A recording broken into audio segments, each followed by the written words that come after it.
बोलो। इसके पी मोल, इसके पी मोल क्यू मोल के साथ रिएक्ट करते हैं। इसके पी मोल इसके कितने मोल के साथ रिएक्ट करते हैं? कितने मोल बेटा? क्यू। इसका एक मोल इसके कितने मोल के साथ रिएक्ट करेगा? Q by P. और मैंने इसका लिया कितना मोल?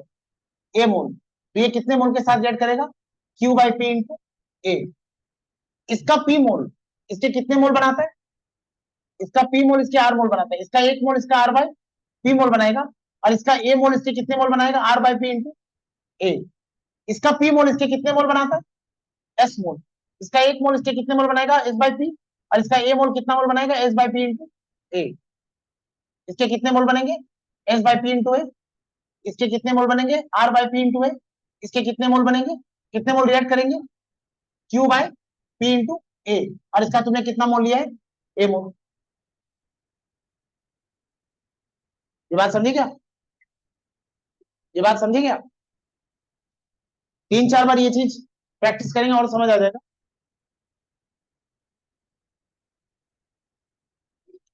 Faraz, is this you? Yes sir. हाँ। वो जो मोल कॉन्सेप्ट हमने पढ़ा था उसका केमिकल इक्वेशन वाला न्यूमेरिकल करेंगे। मैंने क्या पढ़ा है मैं अभी दोबारा बोल रहा हूँ, समझ जाओगे। एक बार दोबारा सुनो।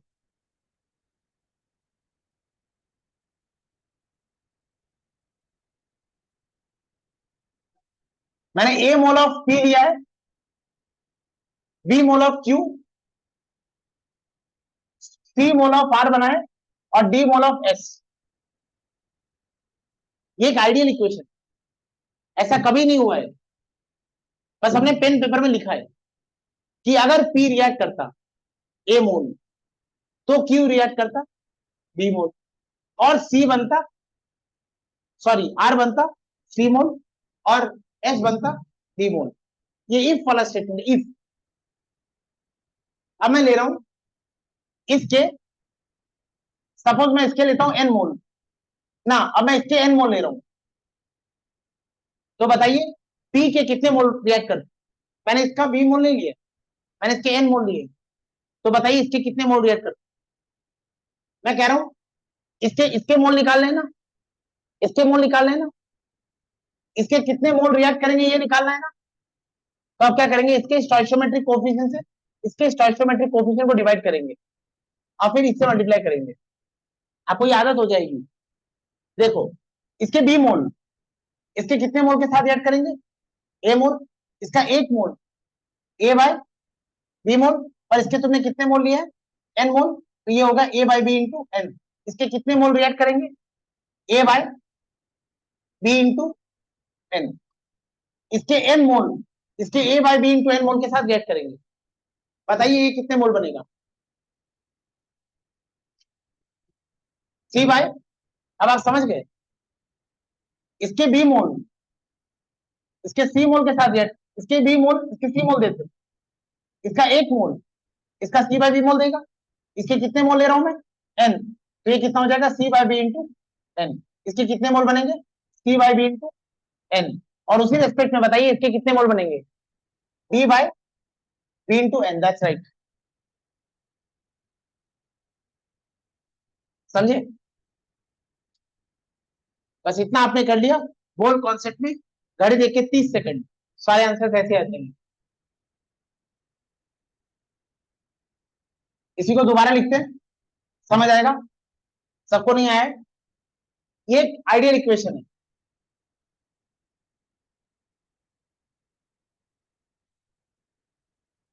ये हुआ नहीं है, अगर होता तो ऐसा होता, अगर होता तो ऐसा होता। मैंने इसके कितने मोल लिए? एन मोल। तो इसके कितने मोल रिएक्ट करेंगे मुझे निकालना है। इसके बी मोल इसके कितने मोल के साथ रिएक्ट कर? ए मोल। ये हम बार बार नहीं करेंगे, ये बस प्रैक्टिस के लिए कर रहे हैं। इसके बी मोल इसके ए मोल के साथ रिएक्ट कर, इसका ए एक मोल इसके ए बाई बी मोल के साथ रिएक्ट करेगा, और इसका n mole A by B into n mole के साथ रिएक्ट करेगा। ये A by B into n हो। इसके कितने मोल बनेंगे? इसके बी मोल इसके सी मोल बनाते, इसके एक मोल इसके सी बाई बी मोल बनाएंगे, और इसके n mole C by B into n mole बनाएंगे। C by B into n mole. ये ये हो जाएगा D by B into n. इसका बी मोल इसके डी मोल को बनाता है, इसका एक मोल इसका डी बाई बी मोल बनाएगा, इसका एन मोल इसका D by B into n mole बनाएगा।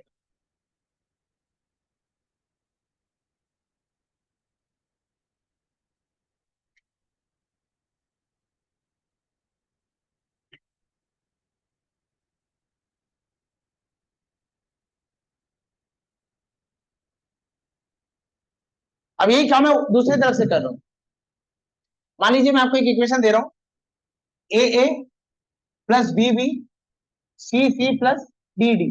अब मैंने सी के एन मोल लिए, मैंने सी के एन मोल लिए, बताइए ए और बी के कितने मोल रिएक्ट करेगा और डी के कितने मोल बनेंगे। ये एक आइडियल इक्वेशन। मुझे सी के एन मोल मिले हैं, तो ए के और बी के कितने मोल रिएक्ट किए, ए बाई सी इंटू, बस समझ गया। सी मोल ए मोल बनाते, सी मोल के लिए कितना मोल रिएक्ट करता, सी मोल बनता एक ए मोल से, एक मोल बनता ए बाई सी मोल से, और एन मोल बनेगा ए बाई सी इंटू एन। अच्छा ये सी था ना, समझे, ये कितना होगा बी बाई, ये होगा B by C into N, ये कितना मोल बनेगा D by C by into, आई साहब समझे।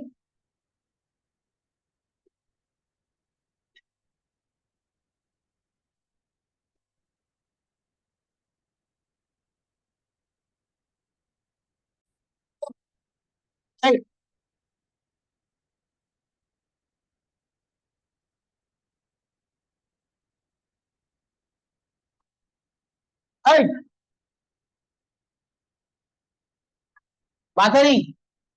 अब इसके मुझे एन मोल मिले हैं, तो ये पूरा डेटा क्या हो, मुझे इसके एन मोल मिले, ये कितने मोल रिएक्ट किया है A by, sorry P bye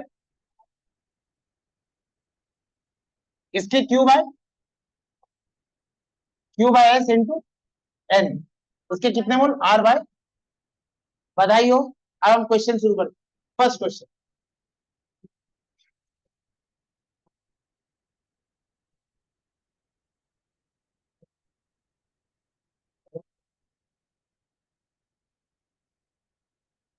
बिल्कुल बात नहीं, ये क्वेश्चन दे देगा, सुनिए तो जरा, लिखना शुरू कर दे, सुनो इधर, ये क्वेश्चन क्या क्या बताइए, कॉपर के मैंने कितने मोल लिए, लिए नहीं है, 3 मोल कॉपर 8 मोल HNO3 के साथ रिएक्ट करता है, ये बात बस मुझे बताइए, मोल तो मैं लूंगा। HNO3 का मॉलिक्यूलर मास होता है 63, H2SO4 अगर कहीं पर होगा, इसका मॉलिक्यूलर मास होता है 98। क्या मॉलिक्यूलर मास का कोई वेट है, कोई यूनिट है, इसको यूनिट देते हैं ग्राम, और ग्राम देते ही वो 1 मोल हो जाता है। HNO3 का अगर मैं 63 ग्राम लेता हूं, तो वो कितना मोल HNO3 है, 1 मोल HNO।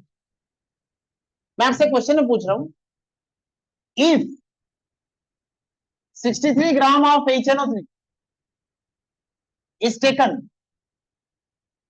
find the following, find the following. Number A, what mass of copper reacts, number B, what volume of NO gas is produced at STP, number C, what mass of water and CuNO3 volt-wise is produced। अब सुनिए जरा, पहला question मैं solve करके दे रहा हूं, बाकी आप सॉल्व करिए।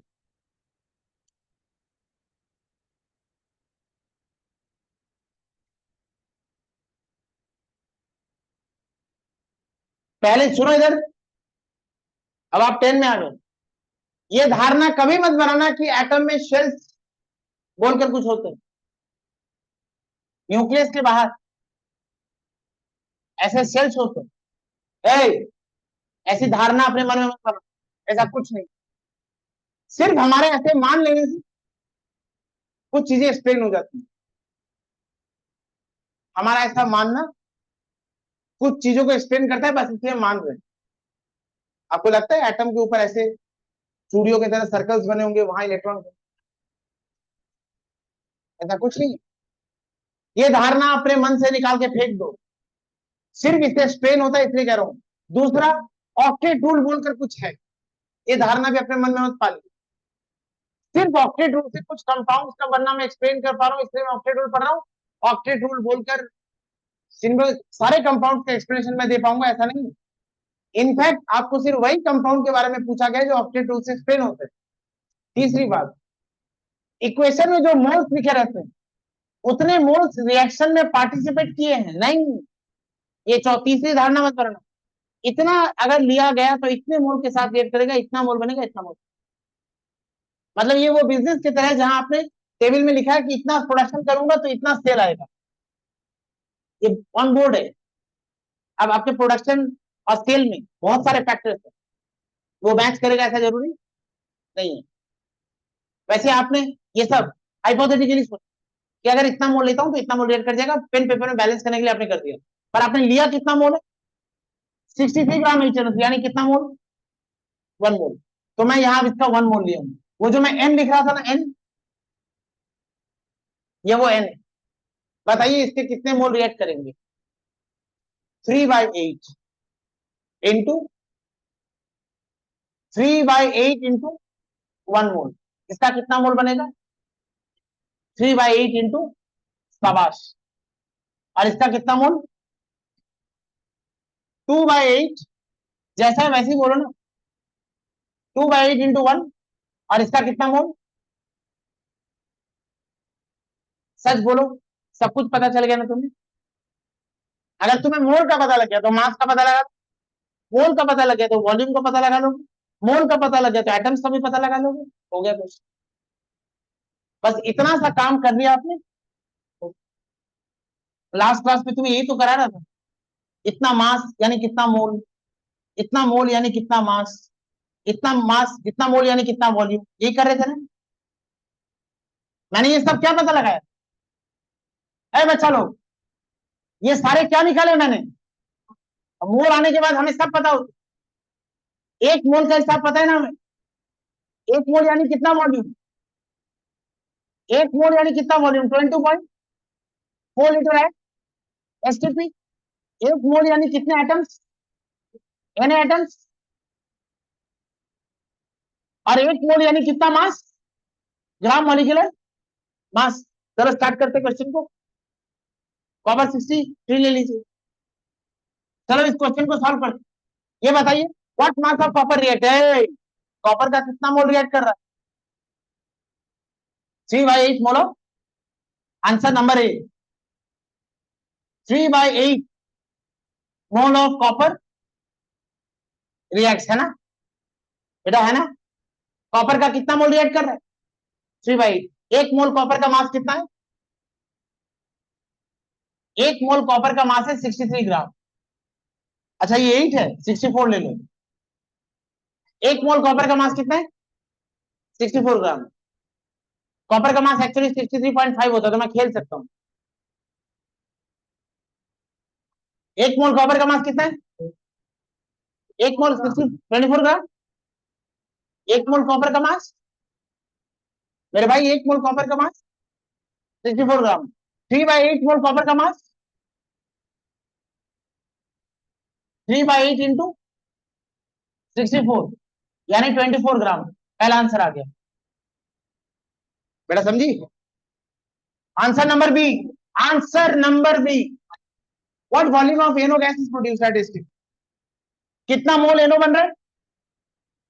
1/4 मोल ऑफ एनो प्रोड्यूस्ड, है ना?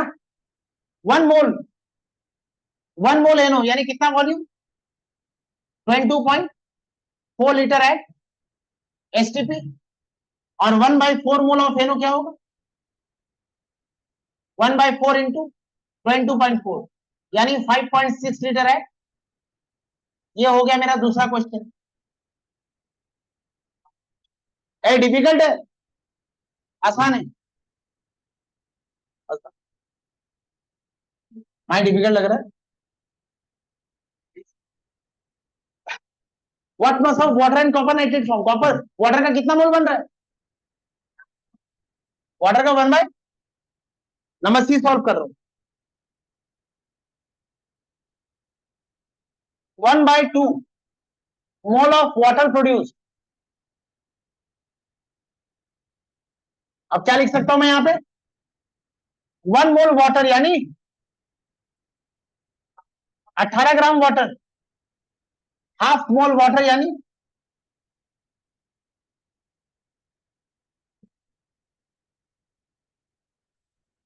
9 ग्राम वाटर।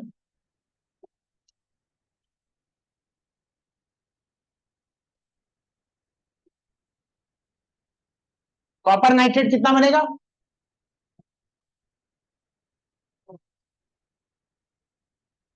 अपूर्वा आप समझे? अपूर्वा आप समझे?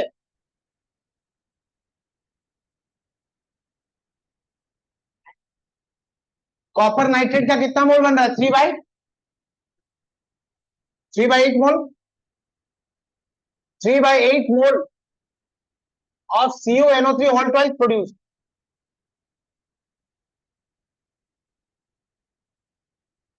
1 मोल ऑफ, इसका मास कितना रहे धौर बाबू? 126 प्लस 64, 126 प्लस 64, 180, 63, नहीं 62, हाँ 180, 180 आ रहा है, 190, बट 190 ठीक है। 3/8 मोल ऑफ,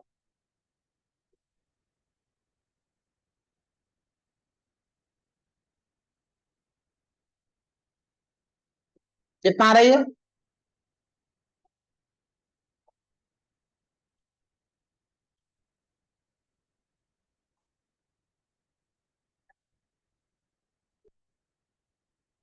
धौर बाबू कितना है ये?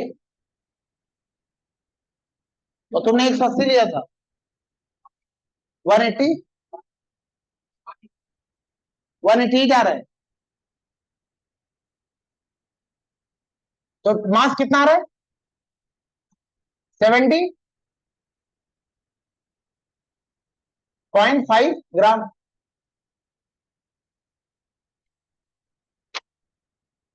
ऐसे कर सकते हो तुम। तुम्हें अगर HNO3 का मास पता है, HNO3 का मास कितना है? 63, और H का मास कितना है? 1, तो NO3 का मास कितना होगा? 62। कितना NO3 है? 2, 2 NO3, यानी ये कितना हो गया? 124। और कॉपर का मास कितना है? 64, यहाँ कॉपर आ गया 64, ये कितना हो गया? 180। ऐसे H2SO4 का मास कितना होता है? H2SO4 का मास है 98। अगर 2 H चला गया तो 2 चला गया, तो SO4 माइनस का मास कितना होगा? 96। और कॉपर का मास कितना है? 64, इन दोनों को ऐड कर दो, 250 आ गई, 160 आ गई। समझी? तो दिमाग भी लगाओगी और थोड़ा पेन भी चलाओगी, खाली पेन नहीं चलाओगी। दूसरा क्वेश्चन देखिए, सांस लो, ठीक है। Next next next.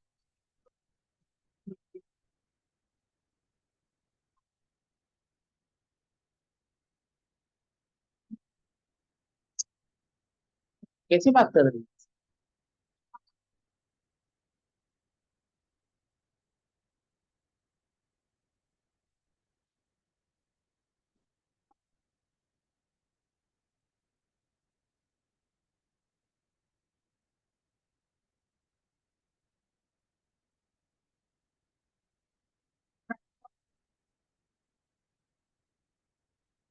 हाँ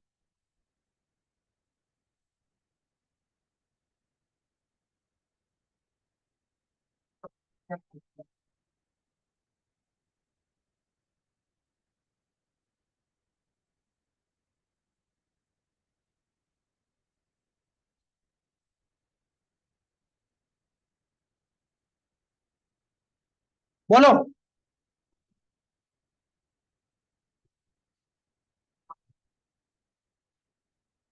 अरे हो गया। जिंक 65, H2SO4 का मैंने कितना ग्राम लिया है, यानी कितना मोल, हाफ मोल। H2SO4 का molecular mass 98 gram, molecular mass of H2SO4 है 1 मोल H2SO4। ठीक, H2SO4 का ग्राम मॉलिक्यूलर मास कितना है, 98 ग्राम, यानी 1 H2SO4 पर मैंने लिया कितना ग्राम है, 49 ग्राम। मतलब मैंने कितना मोल लिया, 49/98, हाफ मोल H2SO4। इस क्वेश्चन में कुछ दम बचा है क्या, मैंने इसका कितना मोल लिया है, हाफ मोल। अच्छा, इसके कितने मोल होंगे, 1/1 इंटू हाफ, इसका 1/1 इंटू हाफ, और इसका भी हो गया। ये इजी क्वेश्चन था, इसके बाद इजी क्वेश्चन नहीं होगा, ये इजी था। अच्छा क्या बोला, mole and mass of zinc, कितना मोल जिंक रिएक्ट कर रहे हैं, हाफ।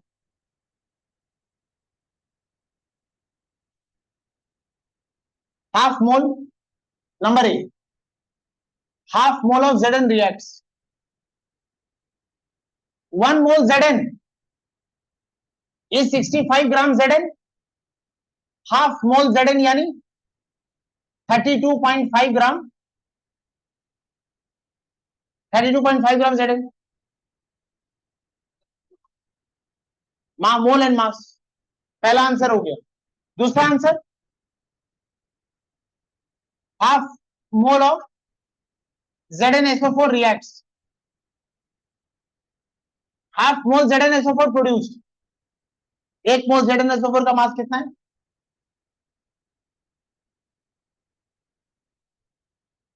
एक मोल ZnSO4 का मास कितना है, SO4 का मास कितना है 96, और जिंक का मास 65,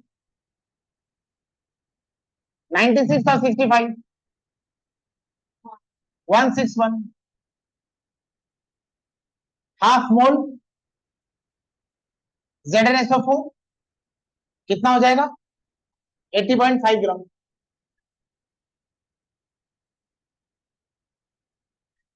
number C, half volume, half mole of hydrogen gas, half mole of hydrogen gas is produced,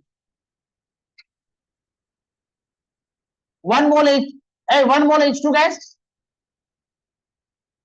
1 mole gas यानी 22.4 लीटर है एसटीपी, और मुझे मिल कितना रहा है, हाफ मोल गैस यानी 11.2 लीटर है एसटीपी,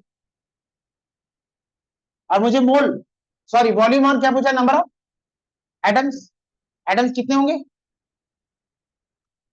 हाफ है, हाफ है, कोई डाउट है, क्या डाउट है,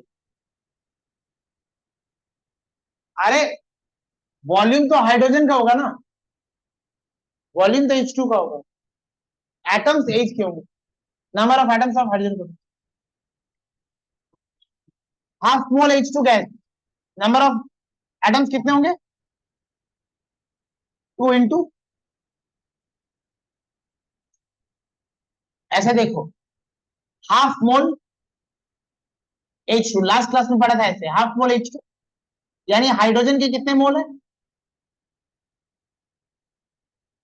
हाइड्रोजन के कितने मोल्स है,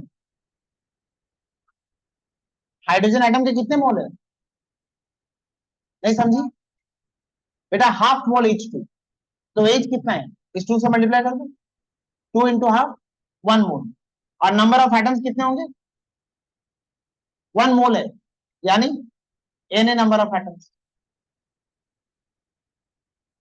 समझी, समझिए बेटा, आप समझिए। नेक्स्ट क्वेश्चन, पहले लिख लो ये वाला,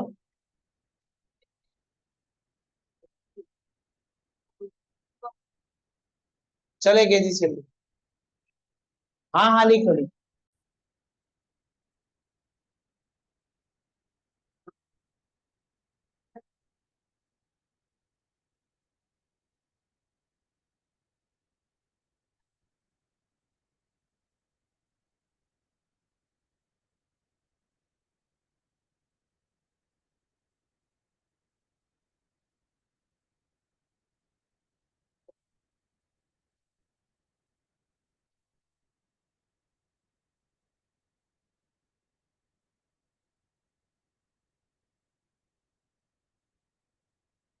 बात बात बात 63। क्रोमियम का मास 63।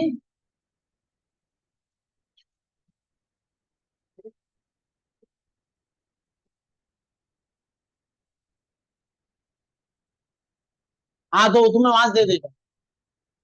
कोई एलिमेंट का एटॉमिक मास अगर एटॉमिक नंबर अगर 20 ज्यादा है, कैल्शियम से ऊपर का अगर कोई एलिमेंट रहेगा तो उसका मास गिवन रहेगा।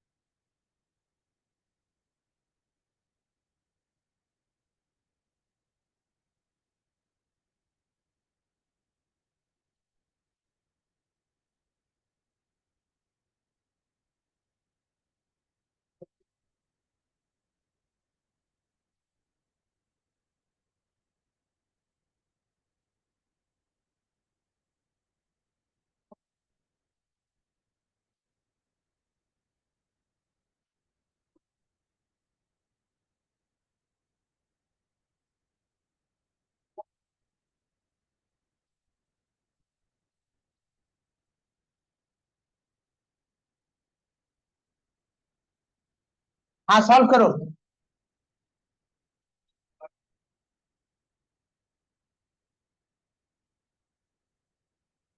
क्रोमियम का मास दे दिया है, नाइट्रोजन का आप जानते हैं 14, हाइड्रोजन 1, ऑक्सीजन 16।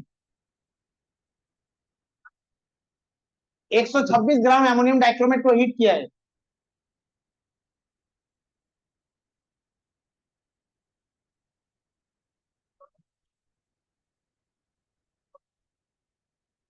सॉल्व करो।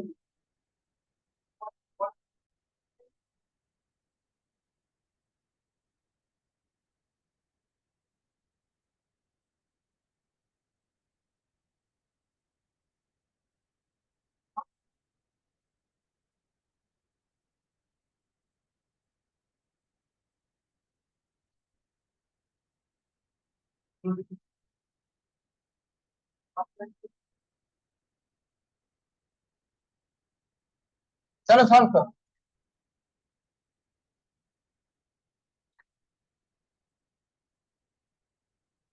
If 87 gram of Cr2O3 is produced, this is the equation. Calculate this first.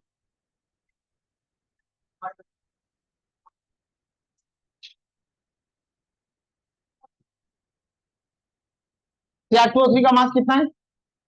ये 274 और ये 174। Cr2O3 का मास कितना है? 174। देखो इधर 1 मोल Cr2O3 यानी 174 ग्राम Cr2O3। पर मैंने लिया कितना है? 87। 1 ग्राम Cr2O3 कितना मोल होगा? 1/174 मोल। और मैंने लिया कितना है? 87 ग्राम। 87 ग्राम Cr2O3 यानी 87/174 मोल। ये हो गया हाफ मोल। इसका कितना मोल? चेंज कर दिया ना अभी। ये कितना मोल है? ये हाफ मोल है। ये एन है एन, बाकी निकाल लेंगे। ये 1 है, ये 1 है यानी 1/1 इंटू हाफ। ये कितना होगा? ये 1 है, ये भी 1 है, 1/1 इंटू हाफ। और ये कितना होगा? 4/1 इंटू हाफ। बेटा समझी? यूनिटरी मेथड, सब में यूनिटरी मेथड। समझी?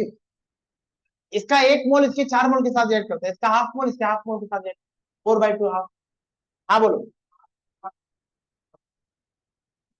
Mass of water half mole बन रहा है ना, नहीं 2 मोल, 2 मोल, 2 मोल।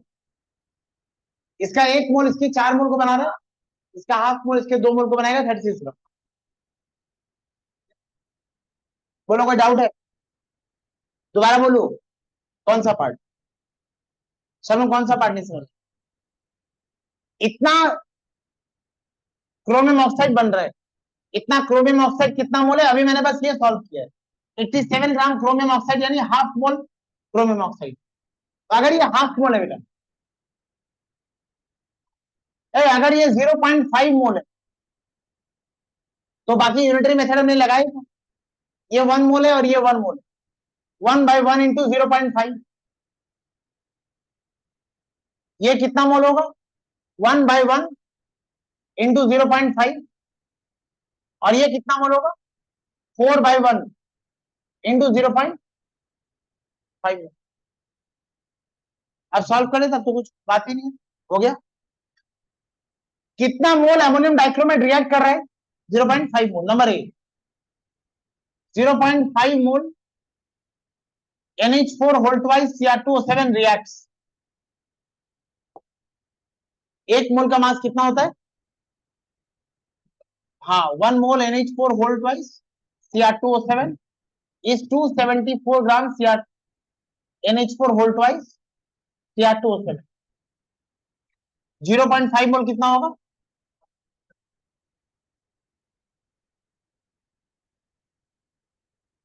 187 ग्राम, 137 ग्राम NH4 होल्ट वाइज Cr2। पहला क्वेश्चन का आंसर ये था। Volume of N2 half mole है यानी 11.2 लीटर।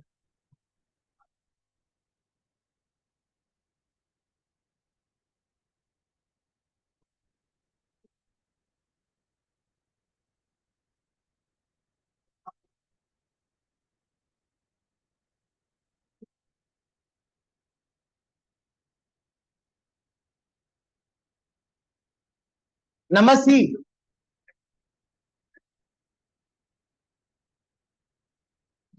Hard question. ये समझ आने के बाद क्वेश्चन में हार्ड कुछ रह नहीं जाता, आई एम सॉरी। ये सारे क्वेश्चन ऐसे।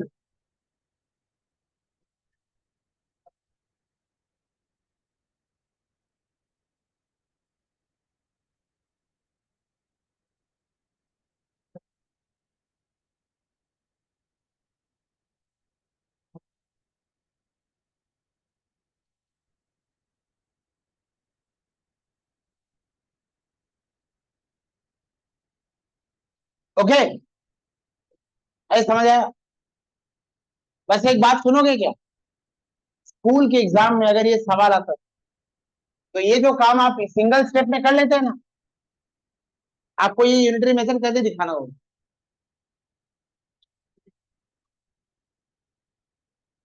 ईगो हर्ट हो सकता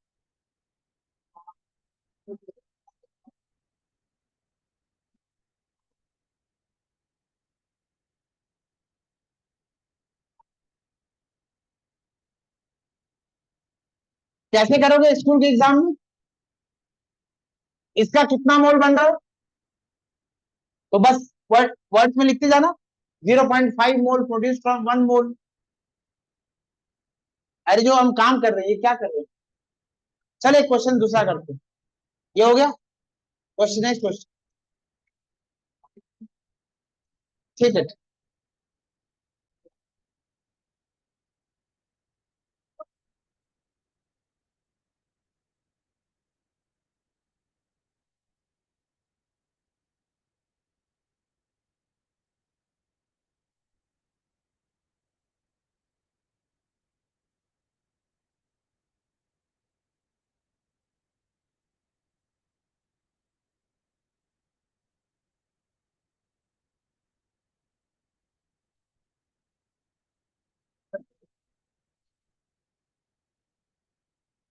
हाँ सॉल्व करो। एकदम चुप। नाइट्रोजन हाइड्रोजन के साथ रिएक्ट करके अमोनिया बना रहा है। नाइट्रोजन का मैंने 2 मोल लिया, हाइड्रोजन का मैंने 4 मोल लिया। आपको बताना है कितना मास ऑफ अमोनिया बनेगा और कौन सा रिएक्टेंट बच जाएगा अगर कुछ बच रहा है।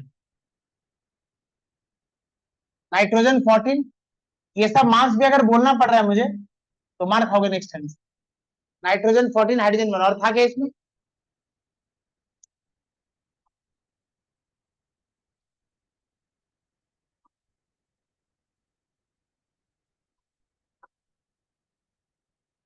इसके पहले जितने क्वेश्चन मैंने कराए थे उस सब में मैंने एक रिएक्टेंट का नंबर ऑफ मोल दिया। सुनो सुनो, इसके पहले जितने क्वेश्चन मैंने कराए थे उसमें किसी एक का नंबर ऑफ मोल मैंने दे दिया और बाकी दूसरे में निकालने दे रहा था। इसमें मैंने दोनों के नंबर ऑफ मोल दे दिए, इसके भी और इसके भी। अच्छा, प्रोडक्ट कितना बनेगा ये कौन डिसाइड करेगा? वो जो कम है। प्रोडक्ट कितना बनेगा वो डिसाइड करेगा वो जो कम है। और उसके लिए मैं क्या चेक करना होगा? स्टोइचियोमेट्रिक अमाउंट। इसका स्टोइचियोमेट्रिक अमाउंट कितना है? इसके आगे 1 है, इसके आगे 3। इसका स्टोइचियोमेट्रिक अमाउंट क्या है? 2/1। और इसका स्टोइचियोमेट्रिक अमाउंट है 3/4। कौन कम है? हाइड्रोजन। तो ये पूरा खत्म हो जाएगा 4/3। ये पूरा खत्म हो जाएगा और ये बच जाएगा। और ये कितना बनेगा ये कौन डिसाइड करेगा? तू नहीं, ये कौन डिसाइड करेगा? हाइड्रोजन। चलो स्टार्ट करें।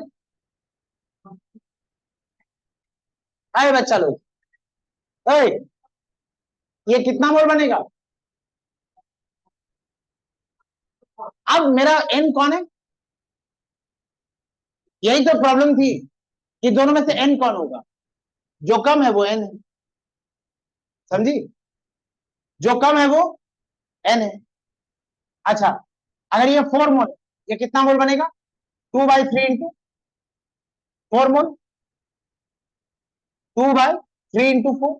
और ये कितना मोल रिएक्ट करेगा? 2 बाई सॉरी 1/3 इंटू 1/3 इंटू 4 ना। 1/3 इंटू 4। ये रिएक्ट करेगा, ये प्रोड्यूस होगा। समझे? गंदा वैल्यू का क्या है भाई, समझे? अच्छा, moles of hydrogen left 0, moles of nitrogen left 2 - 4/3 1।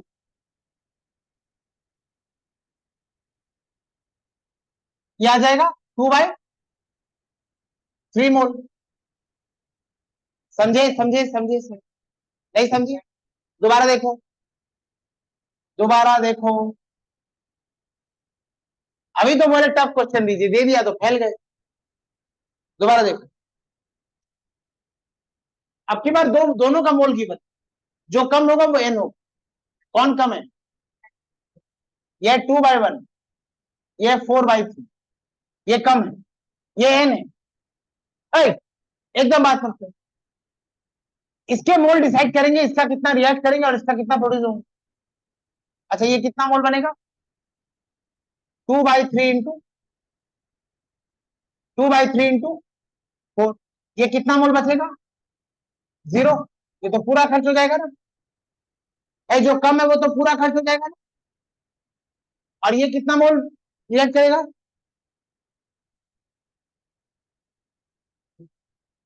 ये कितना मोल रिएक्ट करेगा? 1/3 इंटू 4। तो ये बचेगा कितना? ये रिएक्टेड है, ये रिएक्टेड है, ये प्रोड्यूस्ड है। मैंने लिया कितना मोल था? मैंने लिया कितना मोल और उसमें रिएक्ट कितना कर? 4/3। तो लेफ्ट कितना होगा? लेफ्ट। और ये कितना बन रहा है?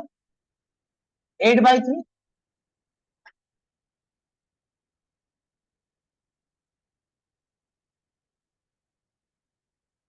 समझे? नहीं आया समझ में? बेटा ये 3 मोल 1 मोल के साथ गए थे।